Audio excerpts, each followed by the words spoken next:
All right.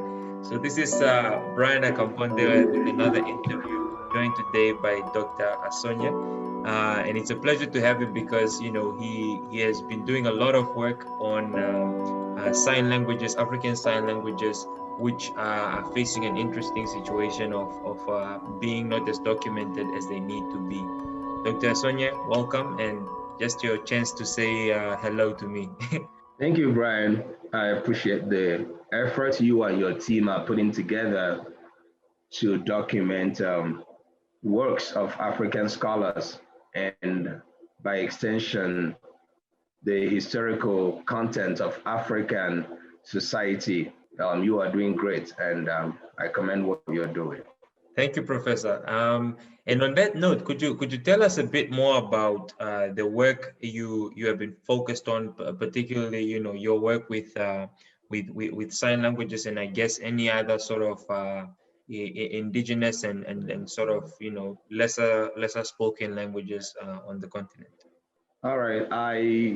At least I told you in my last interview with you, I am a linguist. I started studying spoken languages, but eventually I would say, by divine position or calling, I got myself into the trouble of indigenous sign languages.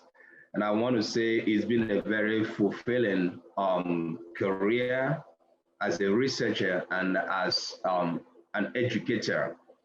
So eventually, I started my work in sign language studies and sign language researches in 2003 with my wife, who is as well a linguist.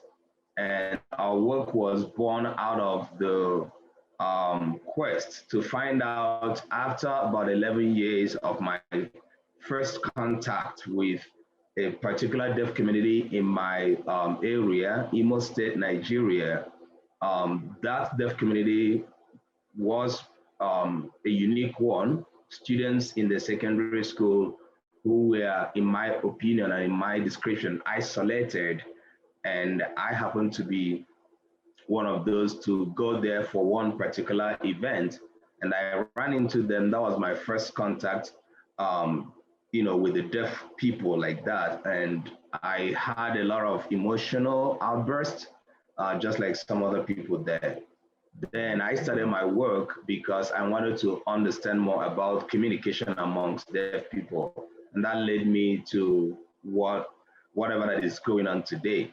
But the dynamics of my work, I would say, changed greatly when I became curious about the history of sign language in Africa, beginning with Nigeria, because I started writing. In fact, my first article for an international conference was about how to save American Sign Language in Nigeria.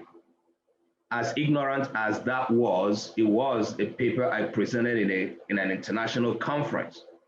But after that conference, I came back with the knowledge I stumbled onto.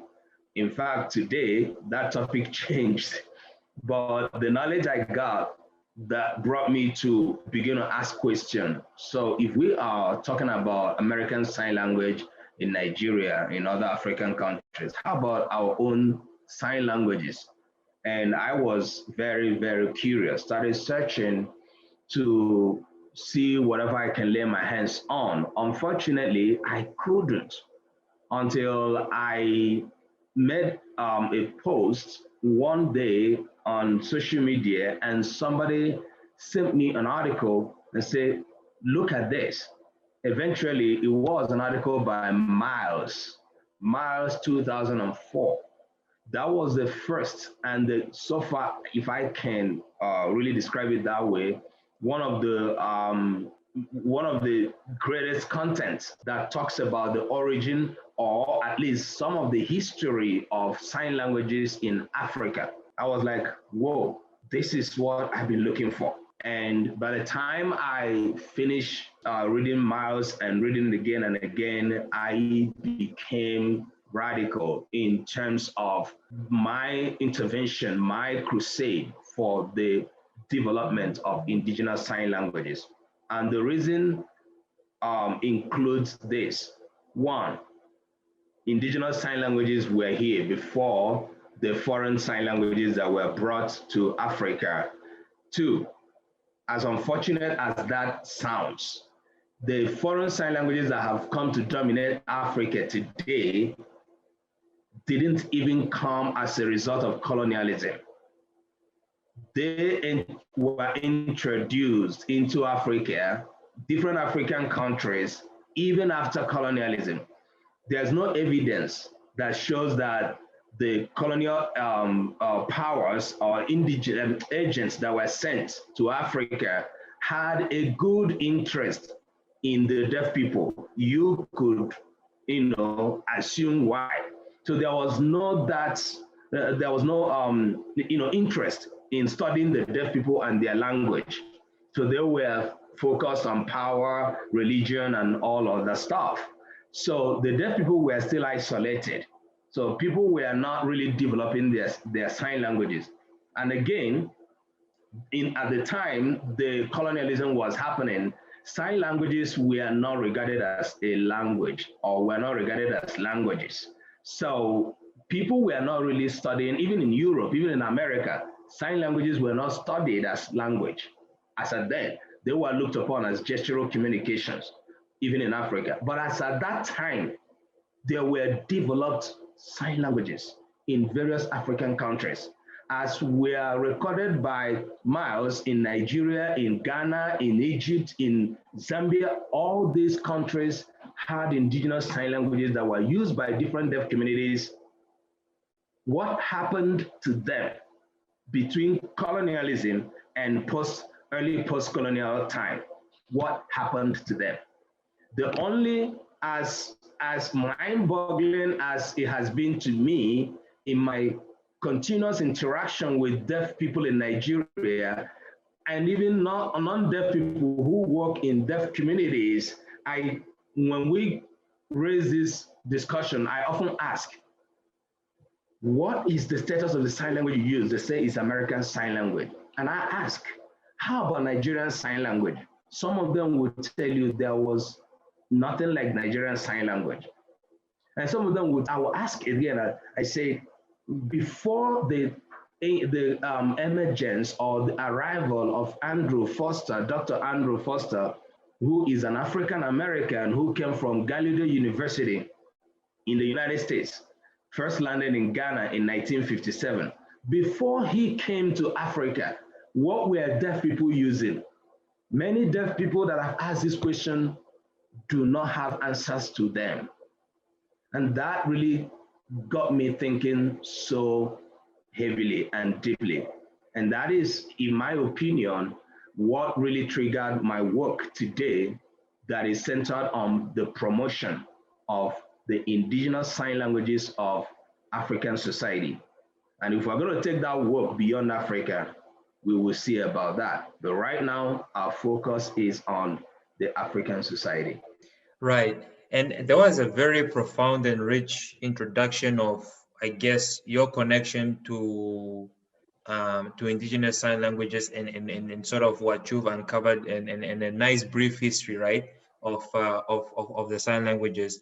And so tell me, since committing yourself to sort of when you realize that no deaf person can kind of give a coherent answer to what was communication like before American Sign Language or the system was introduced in communities. What have you gone on to learn about how people communicated before American Sign Language became the means of communication? Yeah, just I guess like focus. Tell us about I guess the three or major findings that you've uncovered, and then we can talk a bit more about how can it be better documented. But first, what were your biggest learnings about communication before American Sign Language? Thank you. I have found in my work that, like I earlier stated, indigenous sign languages were there. Sign languages in Ghana and some part of Nigeria were cited as early as the 15th centuries, that they were developed languages. And historically today, one of the oldest deaf communities that you can mention across the world that is in literature is the Adamrobe deaf community that uses the Adamrobe Sign Language in Ghana. And you will also hear about the Hausa Sign Language or the Hausa Deaf community in Nigeria. People have talked about the Bura Sign Language of the Bura people in Nigeria. Then, if you go back through history, a few of what you can see in literature, you will see that sign languages were cited in Egypt and other countries as early as the 11th centuries.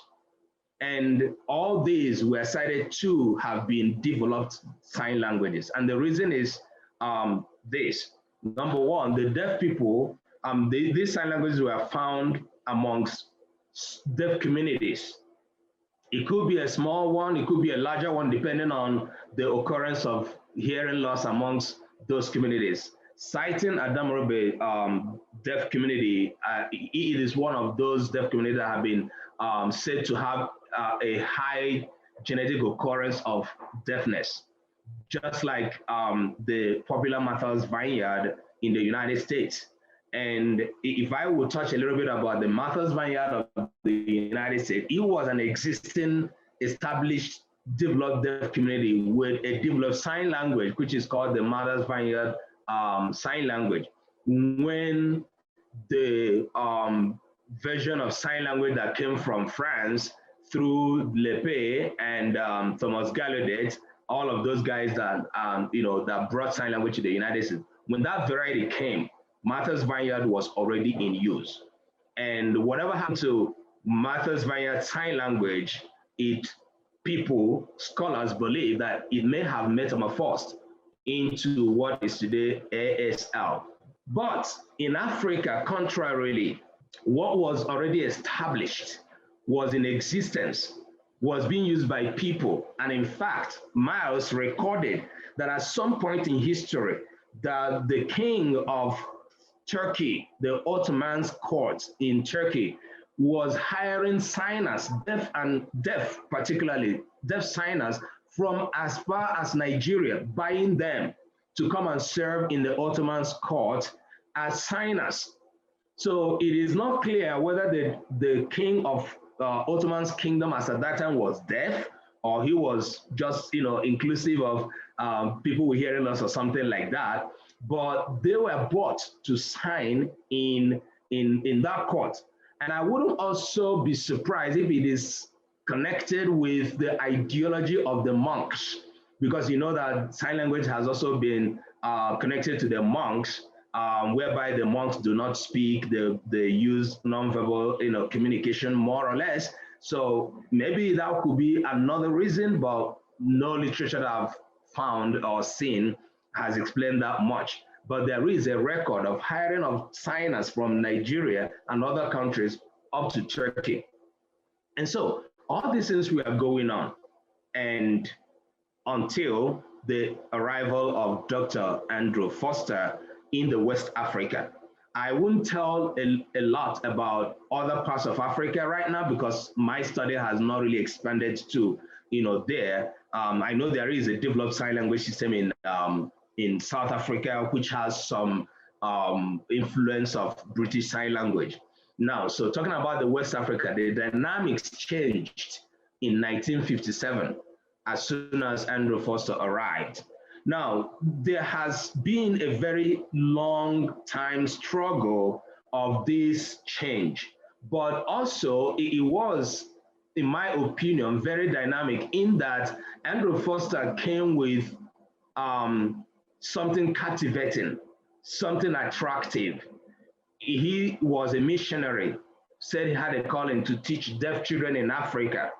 He wasn't a linguist. So when he arrived, he knew sign language from America, which of course people believe it is ASL, American Sign Language. And other scholars believe he also may have signed the signed English variety. Now, you know that much of West Africa was colonized by the French-speaking and English-speaking countries, so France and Britain.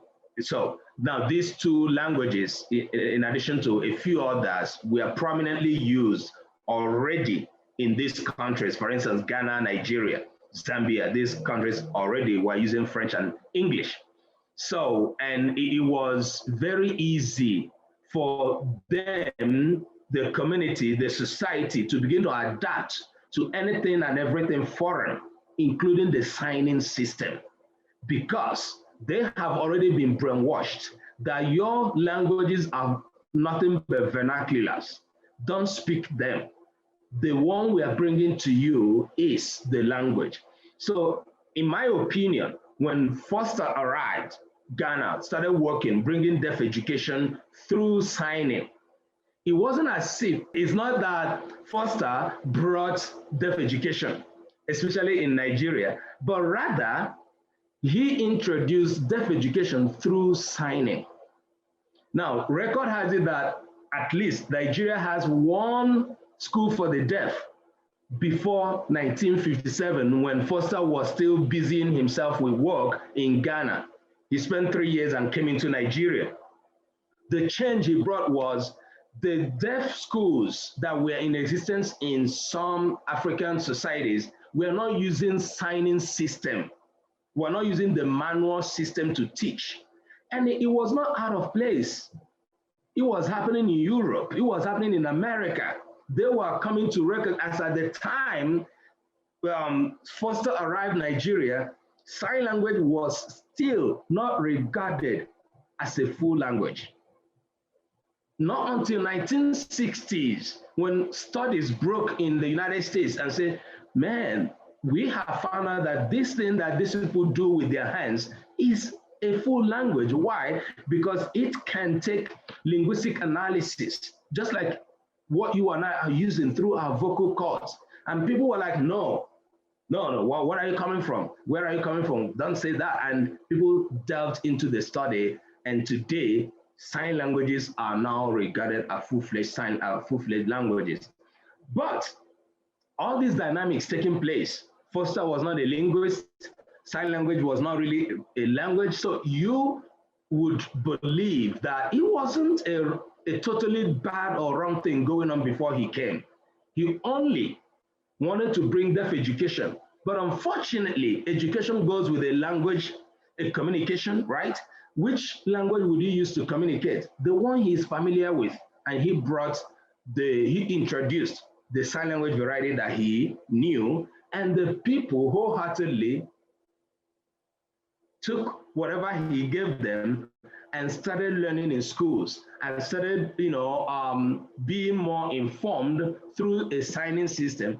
And he did another thing. He went to the extent of raising deaf people from Africa, sending them to the United States of America, Gallaudet University, which until today has a culture of American Sign Language indoctrination, has American deaf culture, which of course is conveyed through American Sign Language. So many African deaf people came to or are still coming to America today to study.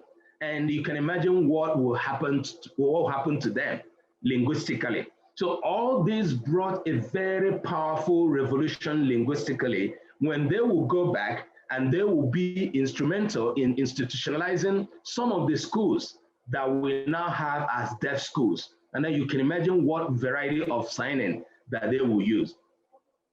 I would say, citing one of the scholars I respect her work, Constance Schmeling, a foreigner who studied in Kano State, Nigeria. She recorded a vivid dynamic that may have happened in the Kano environment where she was studying. She said that when the deaf people who went to school and were taught a different variety of signing came back to the society, that those who were not really enrolled in school, who were still very much signing the indigenous, they got confused. They were like, what are you signing? It's just like, Brian, you traveled abroad and came back and say, yeah, man, wanna be. And your people don't recognize you again because, man, you are speaking off. So this dynamic happened in some of these societies. But like after colonialism, all of our African countries were trying to gather themselves together, but they could not help themselves out of the system that had lasted for hundreds of years, which was the colonial system, the foreign system. Much of our government was still an adaptation of the European, way of things and everything. So it wasn't difficult for our different governments to begin to adopt that variety of signing into the deaf schools and say, this is sign language for our deaf people. And if I would say it as it really, hurts me about Nigeria, that it went to the extent of not even recognizing any other signing variety than what they call American Sign Language. So would you blame a deaf child that is born today who believes that their language is American Sign Language, even though he is in Africa, and maybe throughout his life, he will not touch America, and he may not know the real content of the language? So that is the dynamic that is happening. But again, citing Ghana and Adamorobe Sign Language, the change has been a very gradual but very effective one, in that a community like Adamorobe's deaf community has a strong deaf community and has a strong sign language that was already recorded in literature. The government now came and say that the genetic reproduction of deaf people and their population of the Adamorobe is no longer going to be accepted by us. Let's try to break the jinx by not allowing deaf people to marry deaf people. So let's infuse hearing people into the community to, over time, reduce the number of deaf people that are being reproduced in that community. You might look at it in the positive and in the negative, but then in the negative way, how does this impact that village and their sign language? Today, Adamorobe Sign Language is struggling in the face of what is now Ghanaian Sign Language. And today, what is now Ghanaian Sign Language is an adaptation of what Andrew Foster introduced into Ghana, which scholars believe is a variety of ASL and signed English.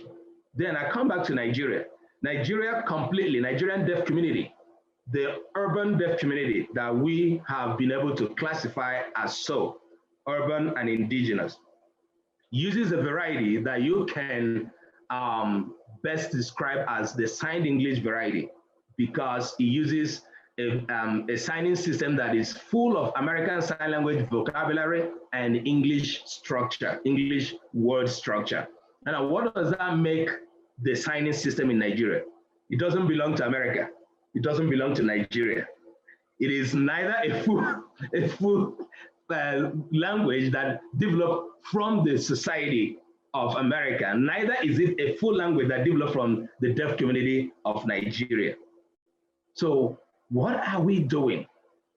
We went ahead to find out that there are some of the rural communities where you still find deaf people who have little or nothing to do with the schools, who are still very fluent signers of their indigenous signing systems. We have to find them. We have to start documenting them.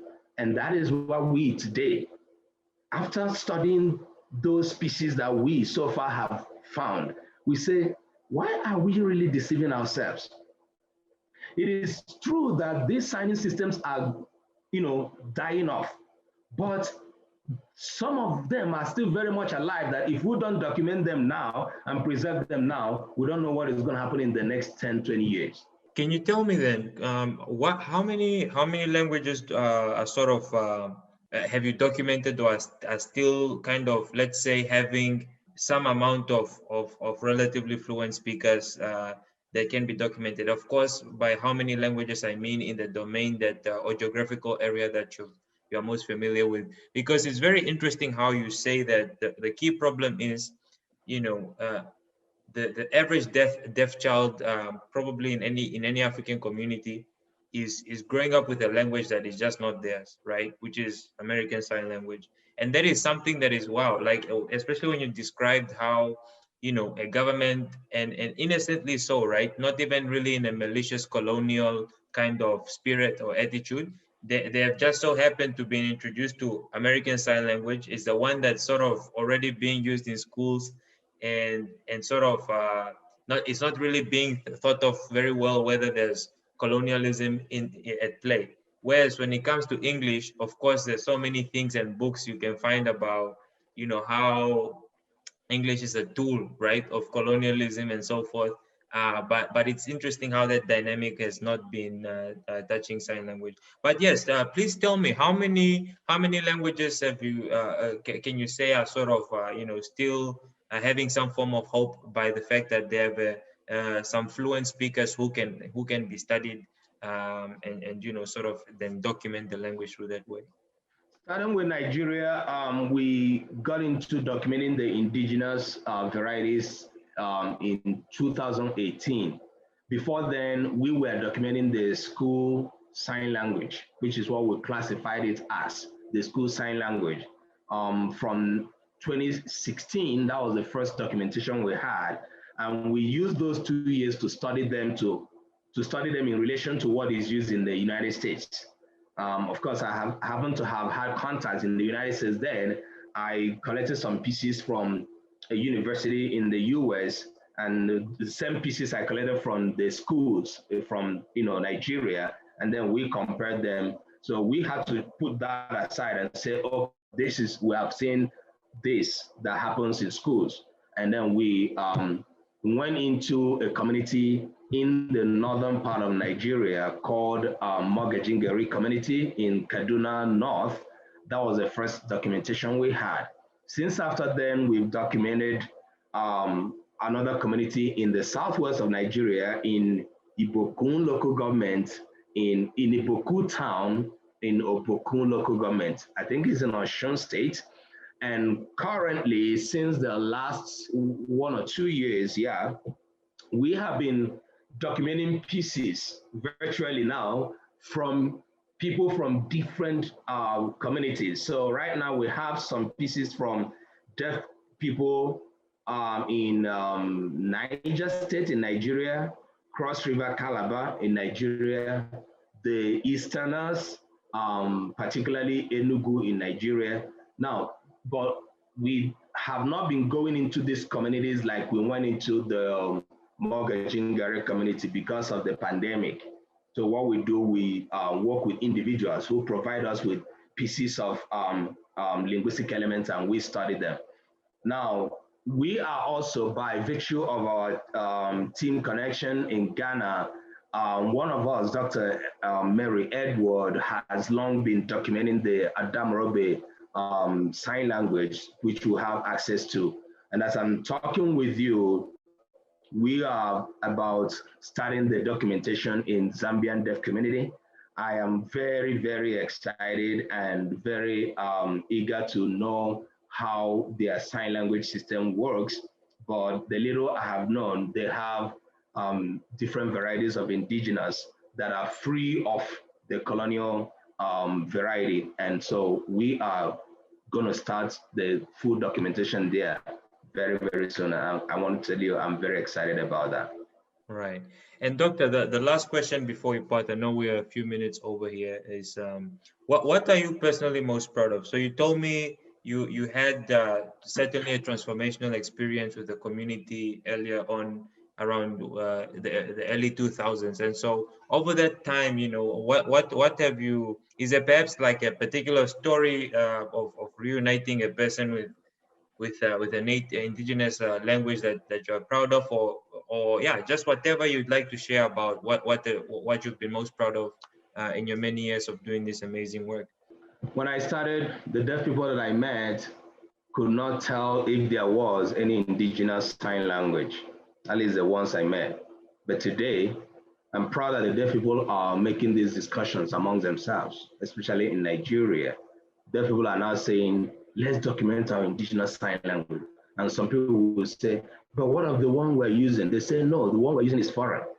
So the deaf people are now able to use the word foreign and indigenous. At least some of them can differentiate.